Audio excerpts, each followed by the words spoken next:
Bueno, hermanos, continuamos con la tercera parte del capítulo 13. Escojamos comunión. ¿Bien?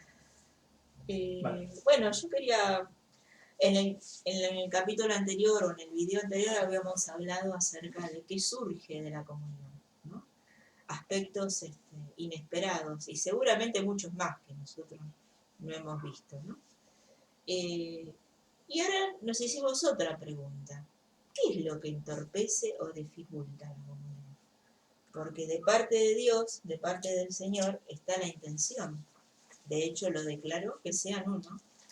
Pero a veces hay ciertos cortocircuitos que surgen que tienen que ver con nuestro perfil humano y tienen que ver con situaciones concretas que entorpecen toda esta bendición enorme que significaría estar unidos en el Espíritu. El más común conocido es el pecado. Bueno, cuando uno dice pecado, nosotros pensamos en algo que sale en el titular del diario, pero en realidad hay cosas menores, a veces sutiles, que rompen esta comunión. Eh, Volviendo al versículo de Juan, primera de Juan 1:7, dice que si nosotros andamos en luz, como Él está en luz, tenemos comunión unos con otros y la sangre de Jesucristo, su Hijo, nos limpia de todo pecado. Pero cuando está ausente la luz, o está ausente la comunión. Eh, el rechazo, los celos, la envidia, en fin, hay una lista bastante amplia que nos podrían estar entorpeciendo esta comunión. Es como un clivaje, como bajar una mampara que me separa de, no solo de ese hermano que por alguna razón, como le dice el hermano chicle, no lo puedo tragar, sino porque me separa del cuerpo de Cristo. No me separa solamente de esa persona. A veces cuando nosotros nos encerramos en una situación eh, personal con alguien o con una situación o con la iglesia, le ponemos toda la carga a la otra persona. Y tengamos o no razón, lo que sucede es que el afectado somos nosotros. Al otro no le va a pasar nada. Nosotros cuando eh, caemos en este caso en el pecado, la crítica, la murmuración, lo que hacemos es bajar la cortina al otro, pero a la iglesia también. Y estamos más expuestos, créame. No es lo mismo estar en comunión que no estarlo. La otra palabra es la intolerancia, ¿no?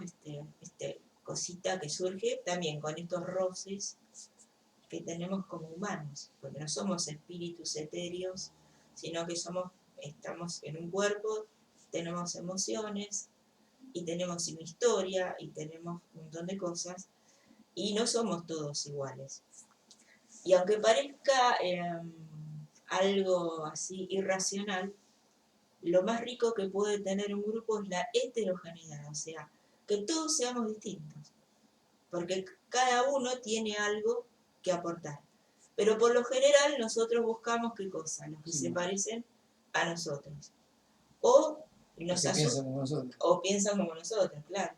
Entonces nosotros ahí lo que hacemos es también bajar la cortina, ¿no? Es como pego ese corte porque no me gusta este hermano, porque no me gusta cómo piensa, no me gusta cómo es, porque capaz tal vez venga de un trasfondo cultural diferente, en fin, características particulares que tenemos o tiene una personalidad difícil. ¿eh?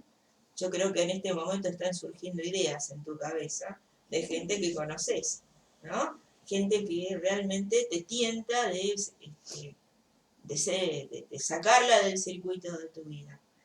Pero cuando está esta intolerancia, que también pasa con los hermanos que son nuevos, con los hermanos que quieren estar en el centro de la escena por inmadurez, en fin, creo que todos conocemos a alguien que tiene características que nos fastidian, nos molestan, eh, y tenemos que aprender a desarrollar la tolerancia.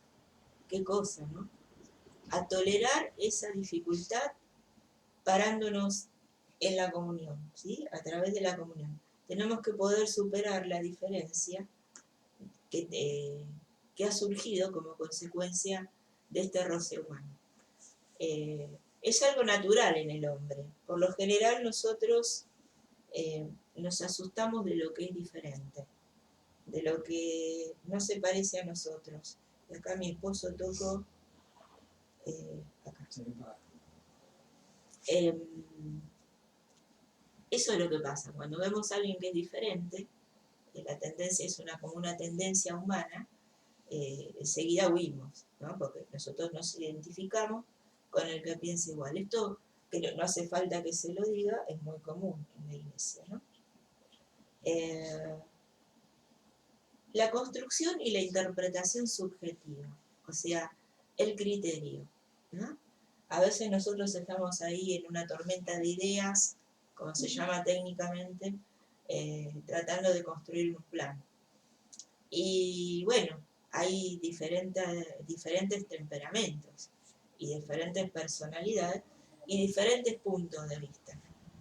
Pero tratamos siempre de, en vez de sacar el común denominador, que sería la comunión, o sea, esto que compartimos todos, enfatizamos la diferencia y ya nos retiramos de la charla, de la discusión y nos encerramos en nuestro criterio. A los temperamentos a veces son marcadamente diferentes. Un colérico que va y avanza y es una persona de acción es muy disímil a un flemático, que sería un Bernabé en la Biblia, un flemático, y un colérico sería un Pablo. Son temperamentos que son líderes naturales, y un Pedro es un sanguíneo. O sea, ahí yo creo que la mejor diferencia de temperamento la tuvo el Señor entre sus apóstoles, ¿verdad? Eran todos diferentes en todos los aspectos, no solamente en cuestiones de temperamento, sino de idiosincrasia, de ideas, de criterios. Entonces, cuando nosotros le damos espacio a ese criterio personal, estamos corriéndonos del lugar de la obediencia a Dios.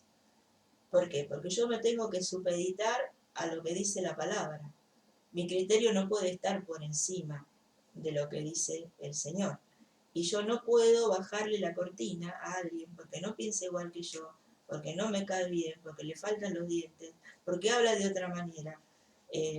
Esto yo que parece así tan hasta que nos da risa, usted sabe también como yo qué sucede. El egocentrismo, bueno, esto no hay mucho para hablar, tiene que ver con la inmadurez. Lo de mirarse el ombligo, yo soy el único que sirve o el único que sufre. Los malos ejemplos. Cuando nosotros vemos algo extraño, tendemos a ¿qué? A cerrarnos, como dije, o vemos, y nos levantamos con algo muy complicado, que es la crítica o el juicio. Siendo que la palabra de Dios nos dice todo lo contrario. Ustedes que son espirituales, que restauren con mansedumbre a esa persona y dice cómo. O sea, el mejor manual que tenemos nosotros es la palabra de Dios. Y la última, hablamos de los criterios y hablamos ahora de la exclusión. Sobre todo en este tiempo vamos a tener visitas con características demasiado significativas, ¿verdad? Personas tal vez con atributos del sexo opuesto al que tienen naturalmente, o podemos tener a alguien que viene en estado de ebriedad, o alguien que frecuenta la iglesia y que tiene características o falta de educación, o que no tuvo la oportunidad de tener lo que nosotros llamamos educación, y eso hace que a veces se genere como una especie de rechazo. Y es espontáneo en nosotros, porque lo bueno no es espontáneo en nosotros, porque siempre nos enfocamos en la parte medio vacía. Después vamos a hablar de algo que es muy importante, que es la empatía. En fin, esta cuestión rompe la comunión. Cuando yo caigo en una de estas cosas, que es muy fácil de caer, porque no es que a mí no me pasa, no es que a nosotros no nos pasa, es una tendencia humana, pero lo que tenemos que tener presente es que hay algo superior. Por eso se hablaba de esta forma de amar como Cristo nos amó, que no tiene que ver con lo que me parece, me gusta o no me gusta, sino que tiene que ver con aceptar a esa persona así como es, así como Cristo nos aceptó a nosotros, o que quién de nosotros estaba estupendo cuando vino a los pies del Señor. Creo que es un circuito importante de considerar, aunque parezca obvio, aunque no lo hacemos, no nos damos cuenta muchas veces, porque es parte de la cultura. Pero créame, hermano, se pierde la bendición de la comunión. Y la forma de salir de esta cuestión no es tan complicada. Pasa simplemente por buscar al Señor y pedir que nos ayude. Hay otro punto que ahora en tiempos de la pandemia se puso de moda, ¿no? Lo de tomarse la fiebre, a ver cuánta temperatura tengo, a ver si tengo tos. Y nosotros pensamos en cómo podría hacer una autoevaluación de cómo estoy en esto de la comunión. Clínicamente se llaman indicadores, o sea, algo que indica que algo está pasando. Si yo me tomo la fiebre y tengo más de 37,5, tengo que estar pensando que algo está pasando en mi cuerpo, ¿no? Entonces nosotros hicimos una pequeña lista de algunas cosas que nos pueden estar diciendo a nosotros de que estamos desenfocados de la empatía, del grupo, ¿no? Porque por más que yo esté en la iglesia, sea simpático y hable con todos, puedo no estar en comunión. La primera es la ausencia de empatía. ¿Qué es la empatía? La empatía es básicamente poder ubicarme en los zapatos del otro, poder ver desde cómo ve esa persona la vida. Y esto ayuda mucho en esto de las diferencias entre personas, ¿no? Porque yo digo, venimos de historias distintas, bueno, y cuando nos encontramos salen chispas. Bueno, la empatía es lo que me permite a mí posicionarme en ese lugar para entender cómo esa persona ve y siente, y eso es lo que me ayuda a mí a poder acompañarla. La indiferencia, que teóricamente es impensable en un cristiano, ¿no? Es impensable que pasar de largo, como pasaban estos de la parábola del samaritano, ¿no? Que estaban ocupados porque iban corriendo a la iglesia y había alguien que estaba tirado en el camino y todos seguían de largo porque tenían que ir a adorar a Dios. Es una contradicción, ¿sí o no? Es una contradicción, pero nosotros somos contradictorios. Muchas veces estamos apurados para servir al Señor y dejamos pasar cosas que son importantes, cosas que le pasan a nuestros hermanos, necesidades, problemas, y también en cuestiones materiales y en cuestiones espirituales. Si la comunión está buena, uno siente la necesidad del hermano. No solamente la percibe, sino que la siente como propia. Y no está tranquilo hasta que no hace algo para poder ayudar. Cuando a mí no me importa lo que le pasa al otro y digo que soy cristiano, realmente no estoy en comunión con la iglesia. Esto no es un castigo ni es una crítica, esto es un síntoma de algo que puedo resolver. Bien. Está acabando el tiempo. Bueno, entonces el resto los nombro: la ausencia de empatía, el egocentrismo, el resentimiento, la falta de perdón, la tendencia a juzgar, la tendencia a la crítica, la falta de interés en el cuidado de las cosas que tenemos en común, en caso de la iglesia. No sé si querías agregar algo en relación. No, con respecto a eso, vimos un ejemplo claro cuando en la iglesia, ¿no?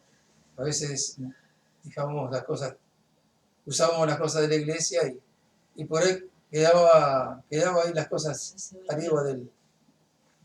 Y bueno, eso es un síntoma, como decía Marga, un síntoma que alguno está ahí un desinterés.